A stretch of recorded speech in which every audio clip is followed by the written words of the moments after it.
The dead cat bounce has started. In my opinion, I will not be buying into it. Yeah, exactly. No, kitty, don't do it, don't do it, don't do it. Ah! I shared with my members yesterday that I thought today we could get this dead cat bounce after the retest. And on the S&P 500 here, we got a really nice retest down around the 5504 level, have so far come back up real nicely. I think, and I can be wrong, we don't get much of a dead cat bounce. I think about max, the S&P 500 comes up to about 5,635, but I think that's about it. And then I think we fall again. I will not be participating in the dead cat bounce. I will be looking forward to when I see in the immediate term the underlying mood swings maybe get a little bit happy, and when I think the dead cat bounce is over, I will very likely enter a new short position. Let's see how the day ultimately ends, but things have been relatively worse in the NASDAQ 100 QQQ. We, as of 228, let's see what happens. We have now confirmed the breakdown below $480 and $475 a share. You might remember just a couple weeks ago, we never confirmed the breakdown below these levels and popped back up. Let's see if we do confirm this time. The dead cat bounce here on the Qs, I don't know, could come up anywhere to about 475, maybe 480, but again, I think it dies again. That's when I will go short. I have had so many people in my TikTok feed say, John, we're not down 20% yet. It's not a bear market. And I have said, what, you're going to wait until it's down 20% to then say, hey, it's a bear market, then you're going to sell? That makes no sense.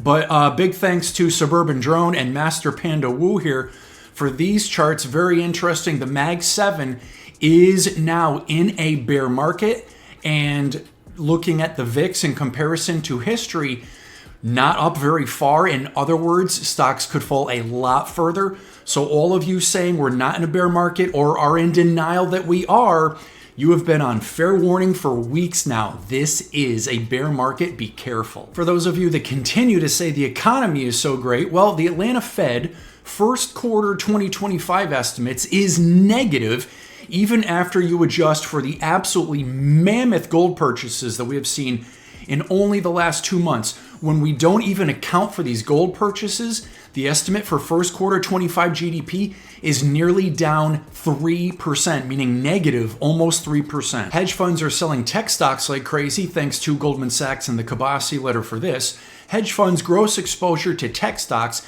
as a percentage of total U.S. exposure has declined 2 percentage points, and over the last 2 months hasn't been this low since 2020. That was bad.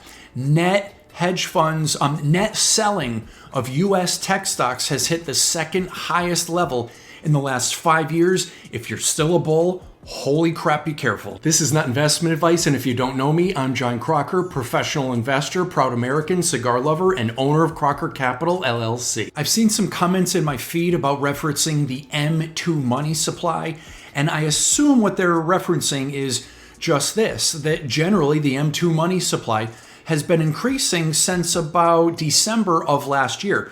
But this is probably all they're looking at, and this is not the whole story. Thanks to Scott Granite for this. I don't care about what the raw value of M2 money supply is.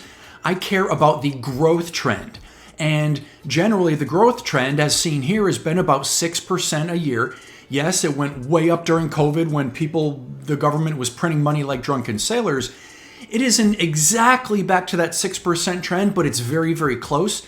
So in other words, M2 money supply growth is more or less where it has been for about ever. So I don't see this as being overly bullish, or for that matter, overly bearish. In a bear market, it is bearish though when the 10-year yield falls.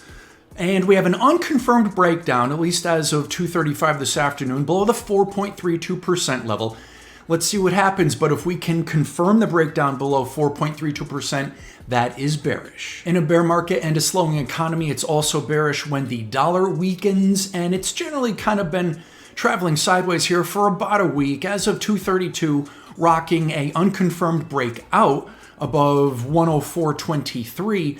If we actually can confirm the breakout, that it could actually be a little immediate term bullish and could help this dead cat bounce, again, that I will not participate in. Although Kramer just said this on Friday night. This too shall pass. And if you decide to get out now, you're liable to miss some very big gains down the road, even though you're taking a beating for the moment.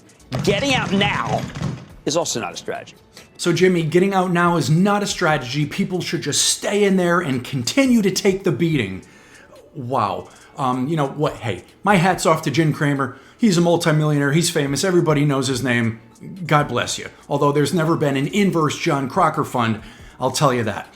If I am anywhere near being right, let's say the bear market only comes down 20% on the S&P 500. I think it comes down at least 30%.